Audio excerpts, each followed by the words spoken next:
which we just did. We will then really kind of go over what we've done so far, just a quick snapshot of a few slides.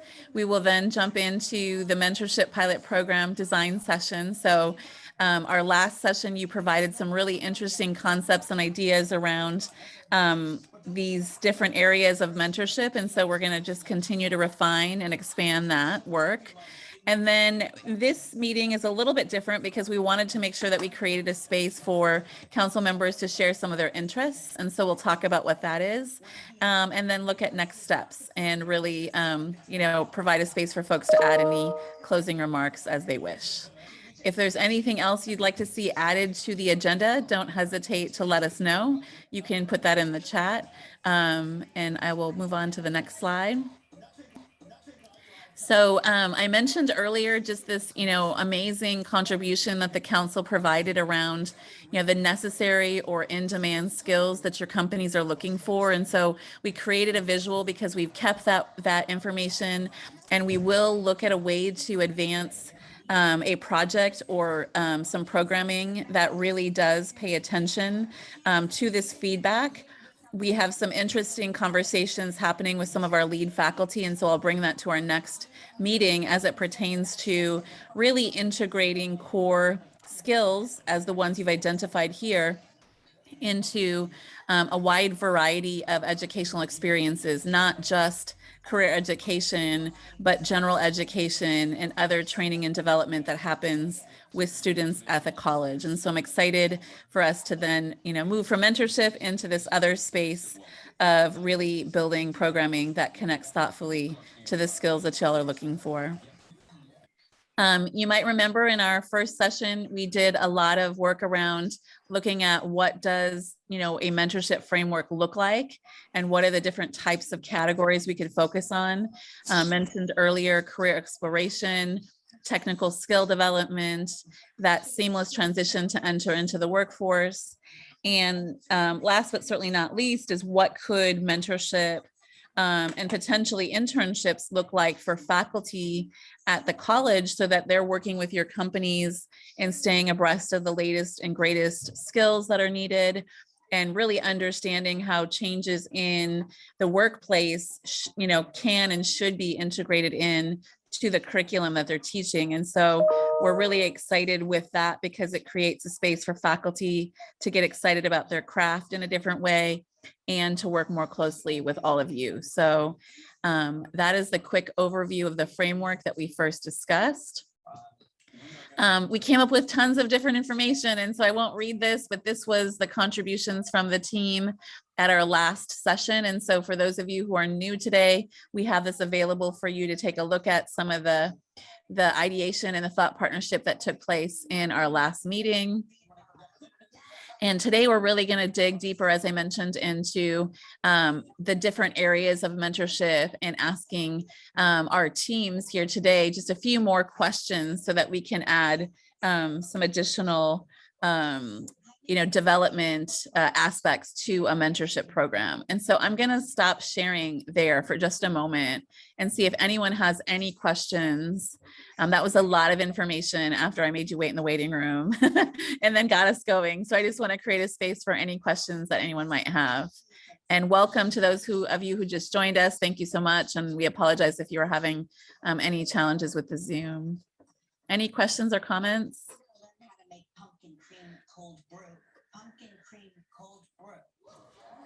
So far, so good. Thank you, Desiree. And at any time, this is meant to be a conversation. We're slightly selfish because y'all have such great expertise. And so we want to be sponges where you're concerned and get all the information we can to really inform our work. But we also want this to feel like a two-way experience. And so as we move into the latter part of the agenda, where we're creating spaces for you to discuss some of the things that you're interested in furthering and bringing to our attention, we'll also have some more dialogue time then. But thank you so much, and we'll just jump back into our next part, our next activity.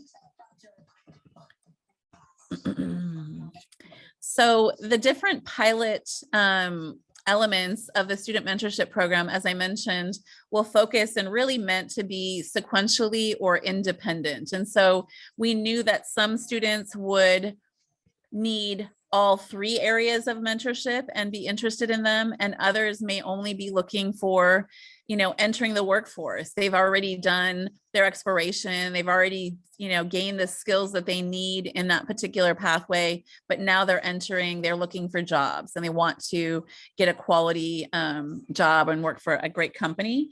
And so then that may just be the element of the mentorship program that they're interested in. So as we're thinking about the conversation today and answering some of the questions, there's a couple things to keep in mind. One is that a student could, in fact, take all three of the mentorship experiences or be part of them, or they could take just one, dependent on what their needs are. So ultimately, we're going to design them in a way that they can be standalone or sequentially connect to each other. So we wouldn't have necessarily duplication, but really thoughtful focus areas as they're outlined here. So what we are going to do today is we're going to go through each one of the areas, and we're going to divide this the council into two groups. So we're going to be a little bit larger groups today. And we have prompted some questions. And so we are giving you a few examples of what was shared last time. And then we're digging deeper into a few more questions that we'd like to have the teams answer. And so what we will do, as I said, is we'll break up into two groups. We'll answer the new questions that are posed for you. We'll capture that information and then debrief. And so I'm going to... So we'll wait just a moment for folks to come back. Thank you for taking the time to contribute and answer the different guiding questions that we had for each of the different areas of the mentorship programming. And so as we are, maybe Alexa, let me know when everyone's back.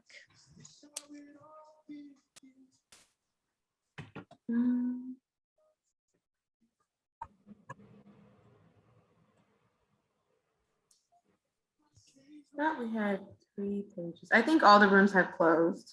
Okay, great. Thank you. So let's just move into a debrief of the discussion and what rose to the top as we were moving through the different questions for each area. And so I'll turn it over to Alexa to kind of move us through this. Okay, thanks, Andrea. So we each had a different topic, a part of the mentorship pilot program. And so Brittany, our job placement coordinator for science, technology, and health, had career exploration. So did you guys want to share, Brittany, what questions you guys were able to get through, if not all of them? Yes, I will share the first page of the Jamboard. And if Ken could kind of share out as our group reporter. Sure. So a couple of things in the blue, meaning activities that came up were resume workshops, weekly, bi-weekly, or monthly skill and software tests, providing diverse job shadowing, work experience, exposure, and technical skill opportunities. So a blend of building skills, showing what's available, the work experience. And then quite a few questions on the role of the mentee, establishing an area of interest, doing research, presenting maybe at the end of whatever the time frame is, asking questions, being prepared, what skills do you want to develop, asking and understanding the environment, different career paths and approaches, bi-weekly mentor and mentee check-ins, discussions and engagement, career path, education and route, industry, networking, internship opportunities, provide counsel and feedback to the mentee based on career interests, and also gauge their interest in other roles. Lastly, meetings can be designed for check-ins, allowing the mentee or the mentor to keep progress and actions. And then I'm just going to summarize. So quite a bit of it is being inquisitive, learning, engaging, setting up cadence and for those skill building or networking opportunities, increasing their education and exposure. One thing I will say really quickly to help keep us moving forward with this is that we also have to remember that mentorship is a two-way street. So as much as the mentee is getting out of it or is being provided, the mentor also should be getting something out of it, whether it be the premise and how the current or incoming new generation of workforce want to engage, what's important to them, those different factors, because we're also always tweaking and modifying how we engage the current and upcoming workforce to provide the most appropriate and best work environment that we can, especially to retain people who may want to stay longer for a long or create a career out of coming and working in the industry.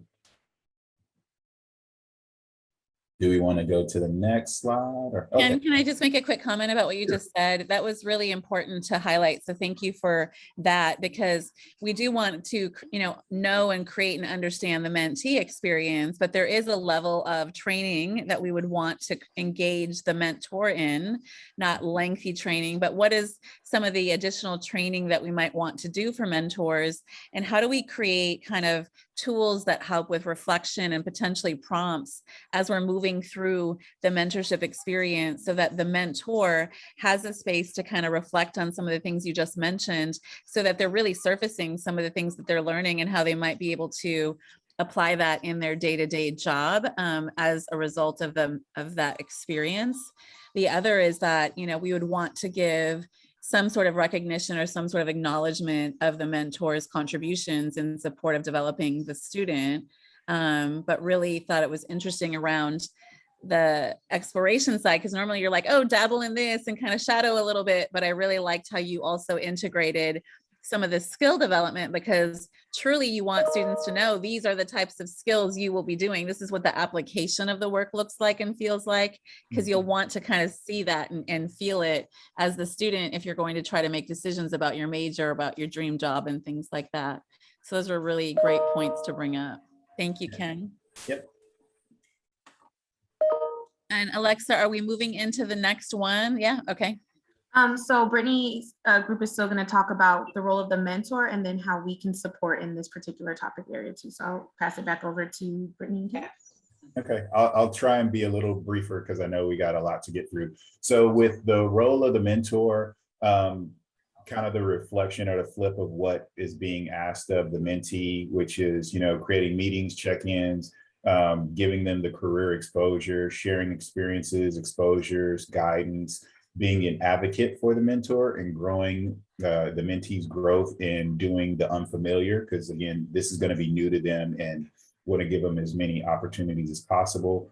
The skills, background skills, mentees are areas of interest, good listening skills, as well as patience, technical and people career skills, relatable and empathy to the mentee, very important. We sometimes forget with these relationships, they are relationships. So if two people's related personalities or base backgrounds don't really gel, just like with any mentor coaching or anything else, you may want to, transition or find someone or an aspect that you can collaborate in and be beneficial and effective. Otherwise, maybe there's a different mentor out there for you, just like there may be a different mentee for a mentor. And then prepare and take notes, listen to the mentee's goals, give feedback when necessary, also be prepared to give response, advice, and better suit the mentee's ask. And then I think we have just the last slide, which is the role of Skyline, I believe. So with that, and I'm following along on my other screen, that's why you see me turning to the side. Technical and program / system skills. So exposure to industry systems and programs like Outlook, Teams, Office 365, CAD, whatever it is for the different disciplines or areas our industry partners use in a day-to-day. It varies when we talk about the duration. Short, it could be as short as 6 weeks, as long as a semester, depending on how you want to do it. And then the third, which is the blue, which is the sequence of the item. So Sequence is helpful, meaning that the existing sequence is helpful, but components build and align with one another. They can be, maybe they can be blended together. So there's elements of each three of the three that you've designated that actually they kind of all align or build on each other. So you may want to look at how do you take components of each and make that your curriculum versus that the way it's the block that it's currently in, because you'll need components of each as you're going through, building these skill sets or building these opportunities. So just another way to look at what you've designated as sequential currently, knowing that you need all three components for career path and career opportunities. So. Thank you so much, Ken. Really appreciate you sharing out the contributions of your group and that perspective. And so important to think about, how do they connect and how do you build in the elements of all or many in each one so it feels holistic for the students, right? And really meaningful for the mentors as well, so that it feels like it's moving through. Some of the discussion we've been having with the group is, what does the length of time look like? And, I know this isn't, I'm going off script a little bit, but we've thrown out kind of 6 weeks, we've thrown out semester. Is there a feel across this group around length of time as you're thinking about, a really successful mentorship program? Is it 18 weeks? Is it 6 weeks? What's the time frame that you think is really going to create enough engagement to be meaningful for students? Is there any feelings on that? If folks just want to throw it out, and then we'll get back on script, I promise, Alexa. But since I've been throwing the script out the window this morning, I'll just keep doing it. I'll throw one out there. Typically, and this is also in business and career, a minimum of 3 months. That tends to be kind of the cadence, whether you have, bi-weekly, once a month or something like that. But that 3-month time frame tends to be the base minimum standard, because within 3 months, you have an introduction, you learn about each other. That's basically the first month or first time period gone. Then the next 2 are what you're trying to learn or gather from one another or support in and giving network and visibility and all that and moving forward. You can do that in a 3-month span, especially if you're meeting every 2 weeks, but anything shorter than that makes it a little more difficult. And then for the students in particular, that's more thinking from a professional level, but for the students, you have to layer in everything else that they are doing or have going on in their life, going to school, probably working, so on and so forth. So 3 months would be my base recommendation for a minimum thing, especially if you're not meeting every week. But I'd love to hear from others, but usually we say 3 months minimum, but 6 months is usually preferred. Thank you, Ken. Are there other folks who want to weigh in on the length? I saw Andrea and Todd kind of lean in when I was saying that as well. So feel free to unmute and chime in. Any other thoughts? Yeah, I think what Ken said makes sense. Where I've seen that be really successful is in workspaces, but not something that's not incentivized. So like what is the goal when they leave any amount of time, right?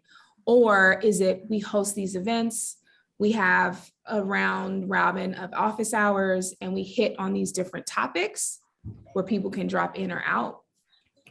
I do like the idea of having a set group, but then are we excluding folks when we do that? And, but it makes it more, people leave with more information, better prepared when we have a program, right? So I'm not saying no or yes to either. I'm just putting it out there to really be thinking about what's going to keep people coming. Yeah. How do we incentivize this? And if you haven't been in the workforce and we want to get you there, plus even what Ken said, life, family, kids. My phone is crazy today. My phone never rings, and today it's like ringing like crazy. But really kind of considering all of those things, what's actually feasible. And if we do a program, how is it staffed? And it will be on time for folks that also work. And so what's the level of commitment? is all things that we should really be thinking about. And it's enough of us to do a round robin of a lot of things. It's just a matter of like, what's important, what's the goal, and how do we even measure the successes of whatever we decide in whatever time frame that we have. I love it. And it's going to be so important, as you just mentioned. What are the 3 goals? What are the 3 objectives of this mentorship experience for career exploration, right? And is that scripted, or do we create a space where the student has some, ability to also inform? So maybe it's a larger menu of 4 to 6, and they get to hone in on the ones that are really most important to them. And then this flexibility and kind of moving in and moving out is an interesting concept, because as you said, especially as we think about the students of Skyline College, they are, really responsible for so many things, maybe 1, 2 jobs, helping with their family, going to school, all these different types of things. And so also, is it online? Is it in person? Which ones are face-to-face? Which ones are online? Those types of things. So really great perspective, Andrea. Appreciate that. Yeah, I just wanted to add about that the experience of college students today, especially on the community college level, isn't always sequential.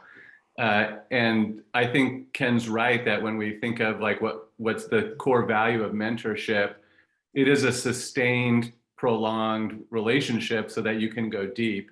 I don't think we want to give that up, but I also feel like when you go to college these days, especially community college, there's lots of starts and stops, and you have to really spread your engagement around. And so to the extent that we could think creatively about how to make it flexible, but also maybe stackable, so that you might be able to do 1 session here this semester or 2 sessions this semester and get an email follow-up, but maybe farther down the road, you're ready to go deeper into it, so that whatever little bit you do at a certain time might lock into more that you can do later, so that there isn't one timetable or schedule for it, and that people might be able to get something out of just doing 3 sessions with a mentor if that's all they ever do, something like that. Yeah, love it.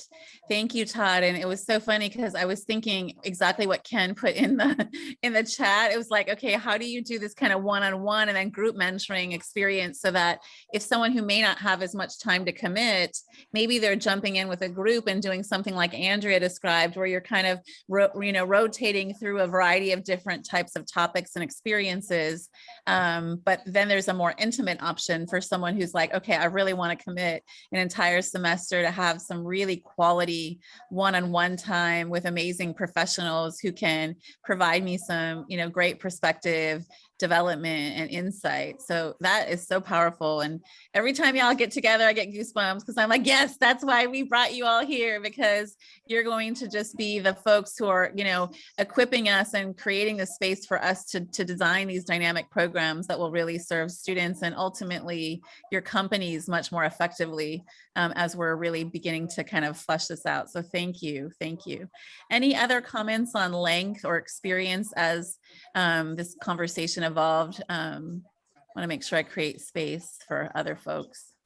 Yeah, I'd like to add to that. Everyone. Good morning, you all. I kind of joined the group a little after the meeting started this morning, but I totally agree with those of you who responded to this question prior to. I think that allowing the students an opportunity to have a flexible program that will kind of work with whatever their lifestyle is, right? But also giving them an opportunity to find the way or the reason why they will want to be committed to this program, so that they can get what they need to get out of that's going to work for them in their future. I think that being someone who's had a mentor before and who's been through programs like this, who's helped, coerce me into the next stages or the next steps in my career, I think it's very fundamental and very important that these kind of conversations that we're having is being had amongst the group, the people who are putting the group together, because sometimes you'll get a different variety of students. You'll get students who has their mind made up, and then you'll get students who don't have a clue at all what they want to do. So you need to be able to meet them where they are, so that the options, are available to them wherever they are. Either they need help, really finding the ground that they need to stand on to kind of get their future together, or you know, meet them where they are. They may have their mind made up already, and they need to kind of advance forward and kind of take these next steps, you know, really seriously. So I think that these conversations are really rich, and I really appreciate being a part of this conversation because it's important. You know, I am one of those people who have a lot of things to juggle in my life. So to have a group or a team of people who be willing to meet me there or be flexible with me when I could be in person or when I might need to be in a group setting or be, you know, remote, I think that's really important for students, especially because you never know what may be pulling on them. Thank you so much, Lavon. Really appreciate that perspective as well. And so true. Yeah. You know, I'd love that we could just have a profile of our student, like one profile, but if we were going to really truly profile the students of Skyline College, we'd probably have hundreds, right? Because of just their unique experiences. And so making it accessible, but also customizable so that it is really paying attention to student needs and their availability is going to be crucial. So thank you so much. And I see some great conversation happening in the chat as well. Thank you, Andrea, for really, you know, bringing us back to saying, okay, yeah, let's make sure, you know, we need to consider how equitable and inclusive the program is, because that also aligns with the mission, vision, values of the college. We want to not inadvertently create something that isn't, right? So we want to be really intentional about design to ensure that happens. And then really thank you, Todd, for adding in the comments about long-term mentees who are really committed, could help mentor as well. So that's awesome. Thank you. And so definitely a lot of agreement with Andrea's comments, and thank you. So I'm pretty sure my team is going to like pinch my arm for the whole like debrief after today, because I've gone rogue since we started, and maybe it was because we had different Zoom links, and so I was like all set up with my mind in another Zoom. So I'm going to turn it back to Alexa to move us on through the other groups so that I don't get in too much trouble after this. No trouble at all. I really enjoy the dialogue, and you answered some of the questions, so it'll probably help us move through a little, you know, quicker as well, so we can hear from Renee's group as well.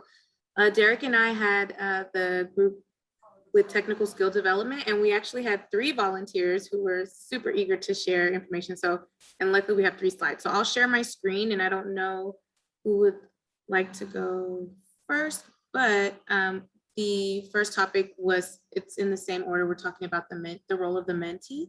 And then I don't know who would like to go first. Todd, DJ Lamont, Andrew. I'll go.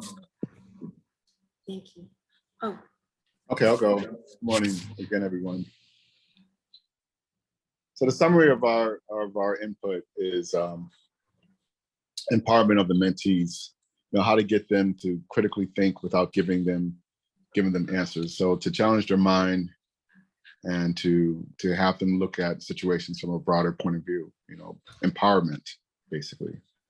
One of my points of view is of coming from a small business perspective, an entrepreneur just needs experience of all types. It's not, so my perspective is not necessarily the role of preparing one for a job, or preparing one to create their own job. And so as much experience as possible that a student can absorb while they're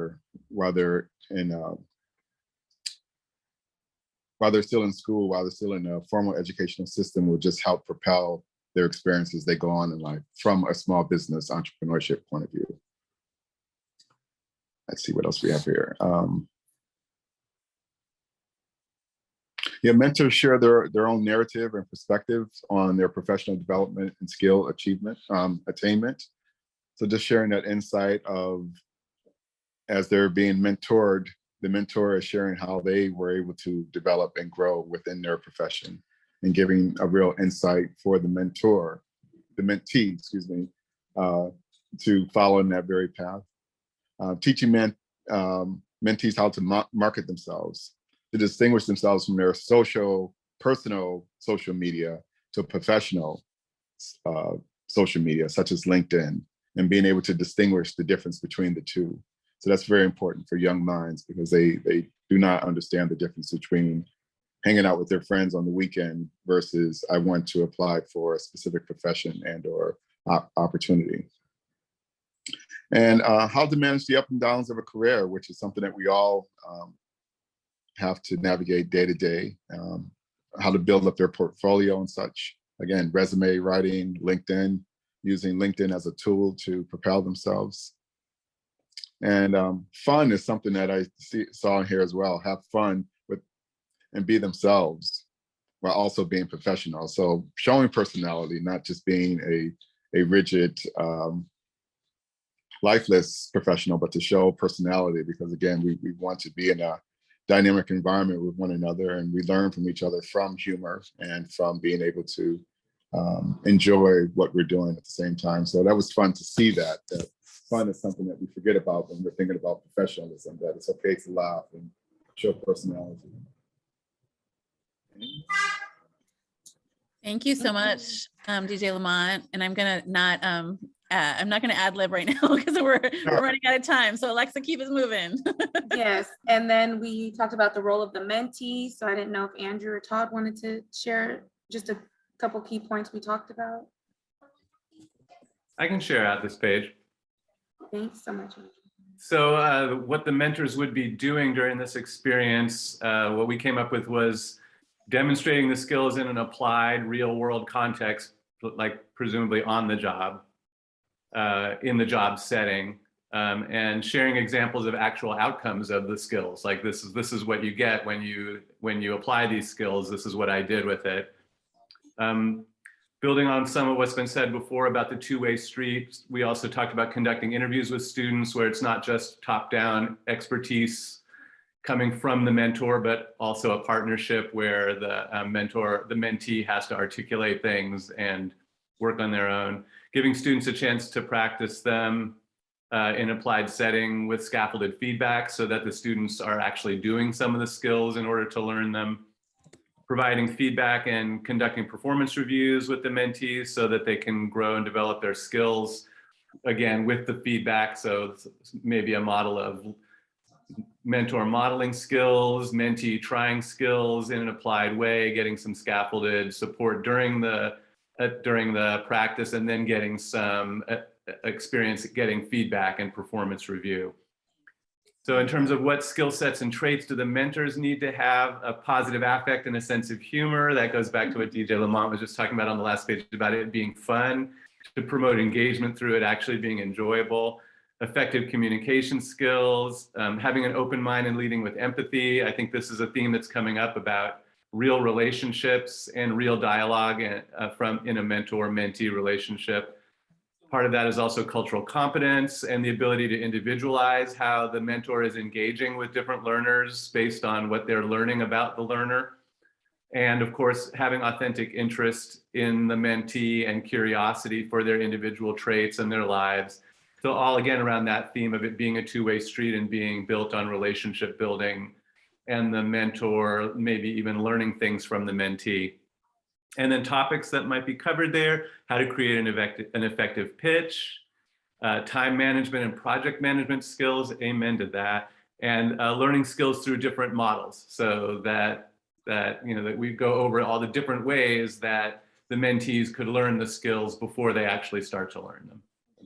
Love it. Thank you so much. And Alexa, we have one more group member who wants to share. Yeah, I think you guys pretty much covered this topic. So unless you would like to add anything additional, or if anyone from the group wants to add anything additional, because this pretty much covered the time frame and the. I was going to say I can add on this slide. So I wanted to thank Ken, Andrea, Todd, and Levon for speaking earlier. A lot of the stuff was summarized here. One of the things that this slide encompassed was it takes a village to raise a kid. So we need to give them the structure to succeed. One of the big things to add on besides the time frame was project-based. So these kids have something they can walk away with, whether that's they now have a LinkedIn profile, they can showcase themselves, they got a website, they got a network, they got something that says like, hey, I did this, I spent time doing this, and I'm proud that I did this. And then that brings them back to, like Vaughn was saying, these conversations are happening, and we can continue making the progress move forward. I love it, Andrew. It's like, what is the artifact? Because that becomes part of how they sell themselves as a future candidate, right? Because if they're moving through these different types of mentorship, that's the professional development, that's the skill development, whether it's in either one of the tracks, that is really going to set them apart from other candidates because they will have had that really thoughtful development with an employee, a major professional within industry. So love, love, love. Thank you for that. Okay, so we have one more group to get through. Alexa, you want to transition us to that group? Yes, of course. So Renee's topic in the last group would be the entering the workforce. So I'll pass it over to Renee and she can share screen. And I don't know if we had any volunteers. Yeah, thank you, Alexa. So our group was entering the workforce. I'm going to share my screen. And Andrea said that she wanted to. Forgot I said that. Hi, y'all. I was like, oh yeah, get to hear about it. Okay, cool. So let me make my screen a little bit bigger. Give me just a second. All right. So this screen is about the experiences itself. So the blue sticky note is, the activities. So inviting speakers and having demos. It doesn't have to be just technical skills, but even just hosting mock interviews for groups. So kind of going back to what we talked about earlier, depending on the track the student decides to go with, having this available no matter what the role is coming out of the college itself, just seemed like a really great space to start. Resume writing, LinkedIn, highlighting skills, and network professionally through social media. So teaching that, showing what that really means. I think we hear networking a lot and we think, or get a mentor and we think, oh, let me just run up to this person that I know is a CEO somewhere and can you be my mentor, versus like, let me engage people organically and find out, more so gaining information. Inviting industry specific speakers to give information expertise, group sessions and office hours for each of the topics we talked about. So resume writing, job search, networking, interviewing, and then even just talking through internships and job specific stuff. Information sessions with managers of a team or a section that students are interested in, to learn about the skills needed to be a member of a team. So those more like those one-on-one sessions to learn more about the work specifically. Mm-hmm. And then multiple one-on-one meetups to get ready for the mock interview experience and understanding how to do comprehensive job search. So if you're in recruiting or been in talent acquisition, you know that there's way more different ways to get a job or find candidates than just waiting for them to come to you. And there's no difference when folks are actually looking for work. So just applying to a job, yes, you may get hit back up, but it makes more sense to also find out more about the organization, see who you might even be connected with to try and broaden your your chances of at least getting an interview, okay? Learning about current best practices, good to hear from experts, recruiters, so kind of exactly what we just said. And then with youth that are ready to meet employers, can actually making the connection where we can, based on our connections, more as, and be almost a liaison. I actually dropped off when this came on, but I'm assuming, and if it's so, please say yes in the chat box. But what I'm thinking when I hear this is after you develop a relationship, because we never just want to refer someone just willy-nilly necessarily, but at least someone that's interested. Okay, thank you so much. Okay, perfect. I just wanted to make sure. And then lastly, the roles of the mentee. So I think I wrote this one. Can we host quarterly events to continue with alumni and newcomers to continue a network, right? And so the folks that have gone on, got their careers or whatever, continue to come back to this space to also provide insight and to continue to add to that network, right? So we start off with, the goal is to not keep people, it's to grow people. And when we do that, that means that we hold space for folks to not only grow and learn and go on, but also come back and give that same information. So that's kind of what I was thinking on that. Mentees can go to career fairs and events to connect and create connections with mentors, having strong partnerships with companies, right? And then making sure we have the commitment from the mentees to help other mentees grow and learn. So maybe not just those events, but giving opportunities for the folks that have gone on to be mentors as well. Love it. Thank you so much, Andrea, and to the group for providing those contributions. Did I cut you off? Sorry. Just a little. I'm trying to push through. I'm so sorry. Sorry. Okay. There was And a so- pause. Sorry. No. I needed the screen to change. So Okay. I apologize. Okay. And so this one was for mentors. So what mentors do in this space and what we were thinking there, making sure a mentor is accountable. Giving advice that is tangible that mentees can take to their job field that they study for, so mentees can walk out with tools and examples, having even a checklist for mentees.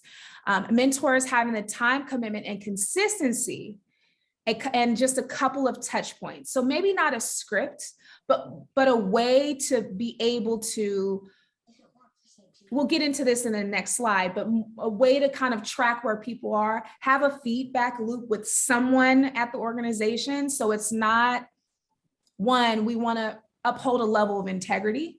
I think that's one thing, and not to just immediately think anything would go wrong, but we always want to be thinking about the integrity of the program, the integrity of the advice we were giving, and really supporting folks. And again, equitable practices means that there's some feedback loop and oversight to kind of help keep things going and it not be a codependent relationship. We want folks to leave with tools, right? And just like any good therapist and any coach is coaching you out of their practice, they're not coaching you to stay, right? And so that's kind of the same concept. Have a feedback loop. Oh, well, I just said this. Having a feedback loop depending on the needs of the student and not letting them leave cold. So even if we do a track where students are just dropping in, there's some follow-up. And it's not just reliant on the person that they saw, but we have a database, or even if it's just some kind of folder, I don't know, Google Docs still works, to be able to say, oh, hey, this person may have gone on and won the lotto and they don't want to do anything anymore, but we have all this information about you and we still want to see you succeed is really important. And it provides a really great experience. And then tracking progress and continuing those relationships. And I think I don't know the metrics at Skyline, but in my mind, as an operations person, I'm always thinking, how are we tracking successes? Especially when we talk about funding, money, all that kind of stuff. And I know we don't like to talk about that, but in order for programs like this to continue, we do have to track something. And so really considering not us defining those tracking points, but keeping tracks in order to give it to you all. And if you want to go to the next screen, I think that's what I put at the last one, Renee. Yes, success tracking, surveys, and metrics. Love it. And telling the story of the impact of the experience is going to be critical. And that's one of the things that we're constantly looking to be able to raise. We've done a variety of different kinds of campaigns, hashtag I was hired, hashtag dream job, when we're creating spaces for students to explore and they're like, oh my gosh, I had no idea this would be, this is what my dream job is, right? Because they hadn't considered, these different pathways that maybe they haven't been exposed to. And so kind of telling that story so that we normalize those experiences and we visualize just how cool it is to be at Skyline, because you might end up here or there, right? And so love it. And I think that this particular program, there's also going to be a way to capture those successes and the experiences. And so what a rich dialogue this has been, and it continues to be as we really, flesh out the different areas. And so what you've contributed today, I will work with the team and we will now kind of take all of the last 2.5 sessions, 3 sessions, and really begin to actually start building the sets of skills, experiences, events, like a first pass, some of the tools and the types of, maybe some proposed checklists and stuff. I mean, all those things rose to the top. It's so rich, right? But if we sat and went through everyone like, oh, let's create a checklist, you might, also pinch me like everyone else wants to after today's session. So what we'll do as a group is we'll do some first passes and then we'll bring it back to you all to take a look at. And then you guys can, weigh in, add, subtract. But I am so excited with what this is going to evolve to be. I'm so excited with then the opportunity for you to share with your team members if they would in fact want to be a mentor. We'll talk also about, what does the incentivization look like? Like, how can we incentivize some of this and how can we, create value for both parties in the experience, and then certainly measure the success. And so this has just been such a rich dialogue and a lot of great information that our team can then take back and kind of begin to create some more visuals and kind of, really sequencing and lifting, what it might feel like to move through. And I think another thing that I heard loud and clear is, as the mentor, they're, having some prompts and having some tools to move through each week to kind of keep, some flexibility, but also some sort of organization around the way that the student moves through their experience with them is going to be super helpful, so that each mentor isn't trying to think this up themselves, but in fact, they do have not necessarily a script, but some really great kind of, probing questions and different types of things that they can kind of move through. I do like the ideas around just, making sure that the mentor is the right fit, personality, style, all those types of things, because you're ultimately building an attraction to your industries, right? For the students to get them excited about this particular area within the workforce. And so, also just kind of a one pager on what does it mean to be a mentor, so those different types of tools that we will then start, assembling so that you all can take a look at and help us further shape. But what we've been able to accomplish in just 2.5 meetings is insane. Your, the quality of your contributions, the perspective that y'all have brought is just so greatly appreciated. And we appreciate the time commitment that you are making to this council, because we promise to deliver and to get something going just as soon as we can. So we are coming up on time. I do want to create a space for some folks to talk about some of the things that they mentioned on the form. And so if there's anything that folks would like to throw out there as far as things that we should be paying attention to or consider, please unmute and share that now.